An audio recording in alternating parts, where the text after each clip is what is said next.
Hello students, good morning. Today we do the revision of exercise 3.2. In exercise 3.1 we discuss about mean. Now in this exercise we will discuss about mode and median. जैसे कि अब आपके पास है first question, इसमें आपको क्या दिया हुआ है, मैथ टेस्ट के स्कोर्स दिए हुए हैं 15 स्टूडेंट्स के। इसमें आपने निकालना है मोड एंड मीडियन। तो आपको पता होना चाहिए कि मोड क्या है और मीडियन क्या है। तो मीडियन क्या होता है, ऑब्जर्वेशंस में सबसे मिडल वाली टर्म। मीडियन क्या होगा, मिडल टर्म।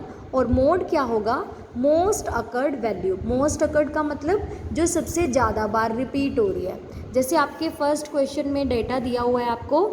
और एक चीज़ का ध्यान रखना, मोड और मीडियन निकालने के लिए आपको एक सबसे पहला स्टेप ये करना होगा कि सारे डेटा को असेंडिंग या डिसेंडिंग ऑर्डर में अरेंज करना पड़ेगा।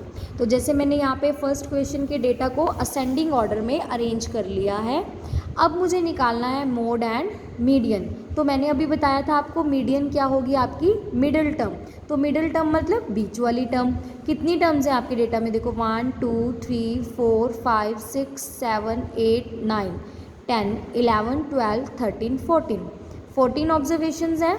तो जो मिडिल टर्म होगी वो आपकी क्या होगी, मीडियन। और अगर इसके अंदर हम देखें कि मोड क्या होगा, तो मोड आप इस क्वेश्चन को देख के बता सकते हो कि कौन सी वैल्यू सबसे ज़्यादा बार रिपीट हो रही है। कोई भी बच्चा मुझे देख के बस बता सकता है कि मोड क्या होगा। मोड क्या होगा, सबसे ज़्यादा बार कौन सी वैल्यू रिपीट हो रही है, 20। देखो 20 20 20 3 बार रिपीट हो रही है। कोई भी वैल्यू ऐसी नहीं है जो 3 बार रिपीट हो, तो इसमें आपका मोड आ जाएगा 20। और मीडियन कैसे करोगे, सबसे मिडल वाली टर्म, जो डेटा की सबसे मिडल वाली टर्म होगी वो क्या है आपकी, यहाँ पर सेम आ रही है, वो भी क्या आ रही है, 20। ठीक है। फिर आपसे क्वेश्चन में पूछा गया था कि क्या मीडियन और मोड जो दोनों वैल्यूज़ आ रही हैं वो सेम है। तो आप क्या कहोगे, yes, median and mode are the same for given observations. ठीक है। तो अब आपके पास सेकंड क्वेश्चन है, जैसे the run scored in a cricket match by 11 players. ठीक है। फर्स्ट क्वेश्चन में मैंने बाय मिस्टेक आपको 14 बोल दिया था ना। 15 ऑब्जर्वेशंस हैं, कितनी है, 15 ऑब्जर्वेशंस हैं टोटल। तो 7 इधर छोड़ दोगे, 7 वैल्यूज़ को उधर छोड़ दोगे, तो बीच वाली वैल्यू जो है वो क्या है, 20। वो क्या होगी आपकी मीडियन टर्म, मिडल टर्म या मीडियन। ठीक है। तो नेक्स्ट क्वेश्चन है आपके पास, स्कोर दिए हुए हैं, फिर से आपको मीन, मीडियन और मोड निकालना है। तो मीन कैसे निकालोगे, अभी कल आपको बताया था, सारी ऑब्जर्वेशन को प्लस करके 11 से डिवाइड कर दोगे। मोड और मीडियन के लिए इस डेटा को अरेंज करोगे असेंडिंग ऑर्डर में। जो सबसे ज़्यादा बार वैल्यू रिपीट हो रही होगी वो आपका मोड होगा, और मीडियन क्या होगी, सबसे मिडल वाली वैल्यू। ठीक है। नेक्स्ट क्वेश्चन है थर्ड क्वेश्चन में आपको क्या कहा है, डेटा दिया हुआ है, find the mode and median. इस क्वेश्चन में भी आप डेटा को अरेंज करोगे, किस में अरेंज करोगे, असेंडिंग ऑर्डर में। असेंडिंग ऑर्डर में अरेंज करने के बाद आपको बताना है कि मीडियन क्या है और मोड क्या है।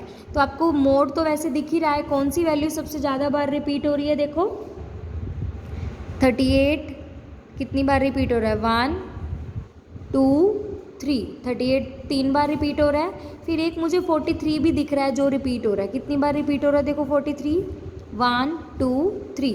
तो इस केस में आपके पास 43 भी 3 बार रिपीट हो रहा है और 38 भी 3 बार रिपीट हो रहा है। तो इस क्वेश्चन में आपके पास 2 मोड हैं, कौन कौन से, 38 एंड 43।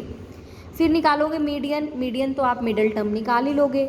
फिर आपसे पूछा है, is there more than 1 mode. इस क्वेश्चन में क्या एक से ज़्यादा मोड है, यस। अभी आपने देखा 38 और 43 2 मोड थे, तो आप कहोगे yes, in this data we have 2 mode. Fourth question में आपको क्या कहा है, मोड और मीडियन निकालना है, तो निकाल लोगे, पहले अरेंज करोगे असेंडिंग ऑर्डर में। मोड क्या होगा, जो सबसे ज़्यादा बार वैल्यू रिपीट हो रही होगी। आपको दिख रहा है इस केस में 14 जो है वो वैल्यू सबसे ज़्यादा बार रिपीट हो रही है, देखो 1 2 3, 14 3 बार रिपीट हो रहा है, बाकी कोई भी टर्म ऐसी नहीं है जो रिपीट हो रही है। तो मोड आपका 14 आ जाएगा। मीडियन आप असेंडिंग ऑर्डर में अरेंज करके मिडिल टर्म देख लोगे कौन सी है। फिर है आपके पास true false, mode is always one of the number is in the data. क्या कह रहा है कि mode is always one of the numbers in a data. कह रहा है कि डेटा के जितने भी नंबर्स हैं वो एक ही वैल्यू आपकी मोड होती है। यस। सेकेंड है the mean is one of the numbers in a data. कह रहा है देखो फर्स्ट पार्ट क्या था, mode is one of the numbers in a data, मतलब जो आपको डेटा दिया है क्या उसी में से मोड का वैल्यू आती है। यस, जो रिपीट होगी डेटा में से ही आएगी ना, तो ये क्या है आपकी ट्रू स्टेटमेंट। फिर जब आप मीन कैलकुलेट करते हो, मीन तो आपको एवरेज वैल्यू देता है, वो ज़रूरी नहीं है कि आपके डेटा में से आए, कई बार पॉइंट्स में भी आ जाती है, तो हमारे इस केस के लिए ज़रूरी नहीं है कि वो डेटा के बीच की वैल्यू हो, तो मीन वाली स्टेटमेंट आपकी फॉल्स है। The median is always one of the numbers in a data. Yes, median भी आपका डेटा में से ही आएगा, क्योंकि अरेंज करोगे, अरेंज करने के बाद मिडिल टर्म निकालोगे तो डेटा में से ही आएगी ऑब्वियसली। फिर है द डेटा 6 4 3 8 9 12 3 9 हैज़ मीन 9। अब इसका मीन कैलकुलेट करोगे, चेक करोगे आपकी 9 आ रहा है तो ट्रू कह देना, नहीं आ रहा तो फॉल्स कह देना। ठीक है, ये आपकी हो गई एक्सरसाइज 3.2। नेक्स्ट जो एक्सरसाइज है 3.3 एक्सरसाइज में आपने क्वेश्चंस के आंसर देने हैं जस्ट लाइक दैट। आपके पास बार ग्राफ बना हुआ है, बार ग्राफ को देख के आपने आंसर बताने हैं। जैसे फर्स्ट क्वेश्चन में बार ग्राफ पता है, आपसे पूछा which is the most popular pet, तो सबसे ऊंचा सबसे हाईएस्ट बार किसका जा रहा है, कैट का, तो इसका मोस्ट पॉपुलर मतलब सबसे ज़्यादा, जो कि क्या है cat. How many students have dog, dog देख लो आप, डॉग कितने के पास है, 8 के पास, तो इसका आंसर आ जाएगा 8। इसी तरीके से आपको ग्राफ के आंसर देने हैं। जैसे आपके पास ये क्वेश्चन है थर्ड, डेटा दिया हुआ है, how would you choose a scale, scale कैसा चूज़ करोगे, तो इसमें देखो आप क्या करोगे, एक यूनिट में 25 चिल्ड्रन चूज़ कर लोगे।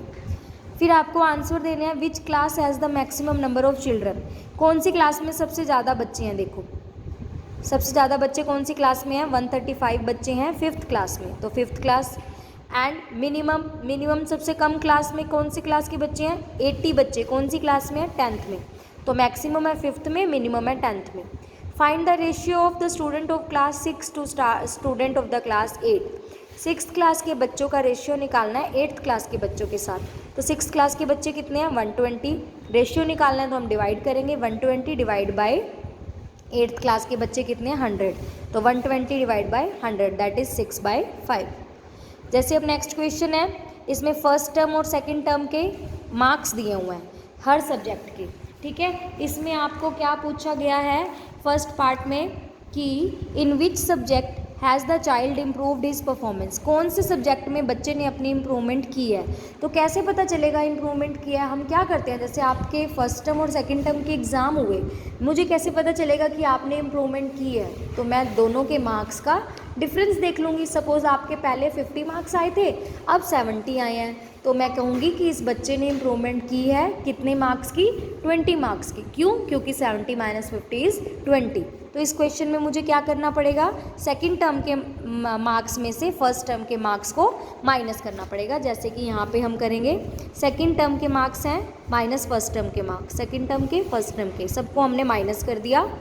तो अब आप देखो इसमें पूछा है विच सबसे ज़्यादा इम्प्रूवमेंट कौन से सब्जेक्ट में हुई है, देखो 7 नंबर, ये तो -7 है, ये तो हम देखेंगे ही नहीं।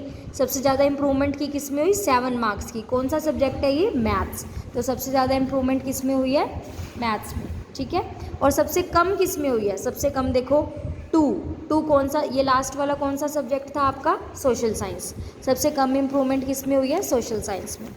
ठीक है, has the performance gone down in any subject, कोई ऐसा सब्जेक्ट है जिसमें पहले से भी कम ही परफॉर्मेंस हुई हो।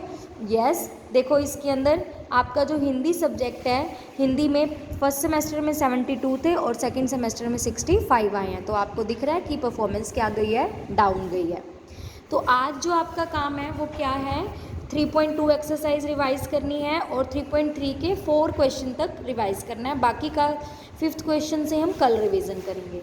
Thank you.